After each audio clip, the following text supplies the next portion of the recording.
Hello everyone! I'm going to channel that I'm actually at the Yam. I was sick to mom that give dress no home the cotton and Loredo. I let the one that the kiki to was sing though at the Sindom Yam to Chereko. I get channels just my to one and they say, Hello, they never got this some costume, Papa and Zuma Panda, Goraga Halek got. Kayshunta tawdri duna dum lotion na dum pham na videos dum nama again na tagzabane do aina ne ice cream leiba ko aduna dress ka se phasana night dress se la kanda kyam relax oina chage na tawine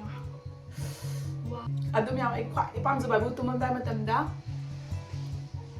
ice cream sabase agi khwai favorite part ni bako aini wakhan yam nungai ba numi doradi pandagi chalaga ice cream lerani duga freeze tamani duga tumam dai matamda I lok thoga chadaba wakhan ju inge isa ju inge olang bani na ko si char matung yam satina relax ani yam nungai ba do dugi tumning mana mami chakar khu ba jada ju jan ngar ayu ji masam nung je pungkhat ke ko duga khoi matai ti thuk na ba se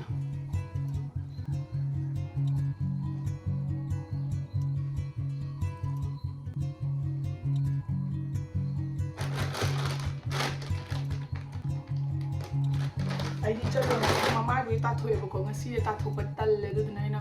wives not of the to air, Mamma say. I do go I better say my the home, Heidi better my the home is I don't think it when I take out Hata, Manunda, Amurak, and to my toy, Mamma am fresh when yam nungai, but because Sina don't quick any product, but Matamida, Sana Junda Taujaga, Nungai. Mayam something try to go ying bio, mom dagi matam da nungala, ganangi mamaido, power patabra kamaido, have a nung hadogama yin to Bayana. Manakashum de Vita, but the Tamiga Davani, Aduga, Mamai, I don't know, and I see the sitani dakashum there, Aduga, some said how they do Nutigi, to mom died, Damako, how they were going to Imasam Tina Kale, Domoko, how they would give her, young way, Masam Zikam, Likran, and straight, a thing, but by the Pamagi. I'm a cook to be town, and number the year, though, to be how they do.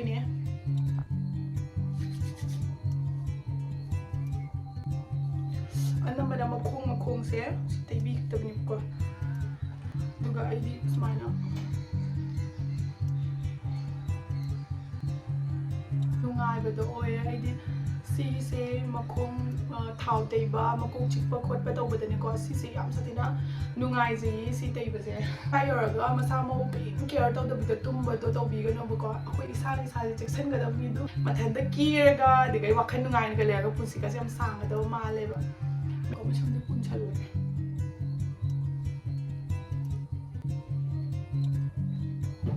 Howzik lotion eko howzik tumba yabagi pibam di your end yam de kai nong kutang hajaramge nupi khudimak akoi iru thokpa matamda isa yu se nura ka se phajana thokpana yamna clean oina thamidana ko aduna khoi isa da natana intimate area mapam su phajana clean tona thamigadabani si haina myam phataba word nate ko haidi myam bi damakta kamaina self care kamai to doino isa ithata kamaina care toraga Kamai sing na isa se fresh feel oina leidoino habado dugi matangda oraga ina myam da hijarakpani adunu ina seasoning ba ma hekta sinaba yai id everteen gi natural intimate wash to seasoning sigi se yam sathina nungai ba haraga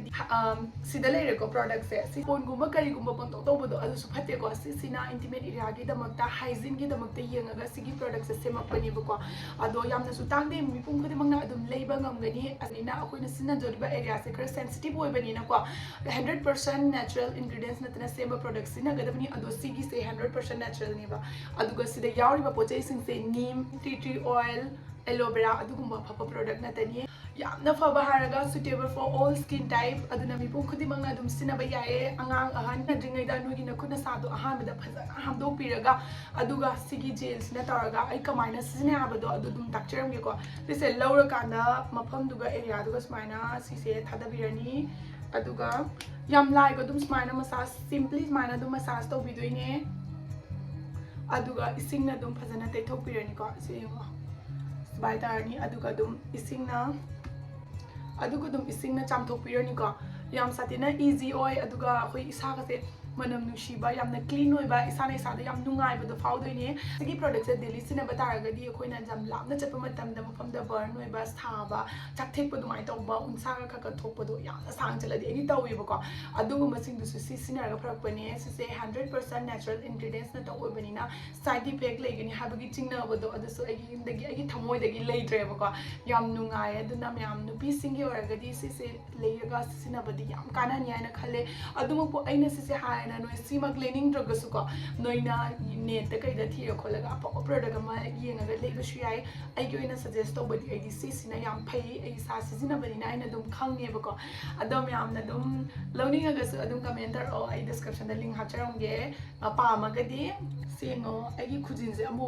level 9 na lekti ba ko ngasi akho sai na lebi ri si ma chu se ke no khang ni se du sa ga hadi kan karwa chot chulai ba karwa chot se kamai kai to ai ka shum khang di ba ko hai di ko mette gi na te to ba jati gi oi bani na do ai collaboration ama phang bana maram oi ra ga tu gi video do nam moi ne hai ba ko